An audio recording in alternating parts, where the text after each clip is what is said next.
ବର୍ତ୍ତମାନର ମୋହନ ସରକାର ଏନ୍ଏସି ମାନ୍ୟତା ଘୋଷଣା ନ କରିବା ପ୍ରଥମ ପର୍ଯ୍ୟାୟରେ ଏବଂ ଦ୍ୱିତୀୟ ପର୍ଯ୍ୟାୟରେ ଆମ ଅଞ୍ଚଳବାସୀକୁ ଦୁଃଖ ଦେଇଛି।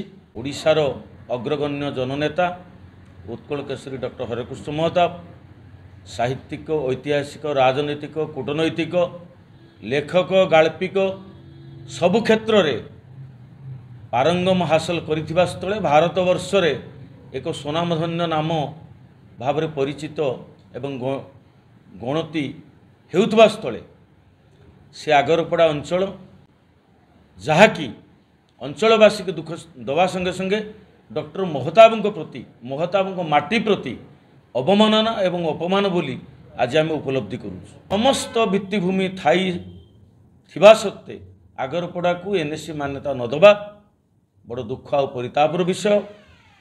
ପୂର୍ବତନ ମୁଖ୍ୟମନ୍ତ୍ରୀ ମାନ୍ୟବର ନବୀନ ପଟ୍ଟନାୟକ 57 ଗୋଟି ଏନ୍ଏସି ଯେଉଁ ମାନ୍ୟତା ପ୍ରଦାନ କରିଥିଲେ, ଘୋଷଣା କରିଥିଲେ, ଇଲେକ୍ସନର ଅବ୍ୟବହିତ ପୂର୍ବରୁ ସେଥିରେ 7 ନମ୍ବର ସ୍ଥାନ ଆଗରପଡ଼ା ନାମ ଥିଲା ଘୋଷଣାନାମାରେ। ଏହି ମାଟିର ସୁପୁତ୍ର ହିସାବରେ ଆଜି ଆମେ ବିଜୁ ଜନତା ଦଳ ତରଫରୁ ଦାବି ରଖୁଛୁ ବର୍ତ୍ତମାନର କଟକ ଏମ୍ପି ଭର୍ତ୍ତୃହରି ମହତାବଙ୍କ ପାଖରେ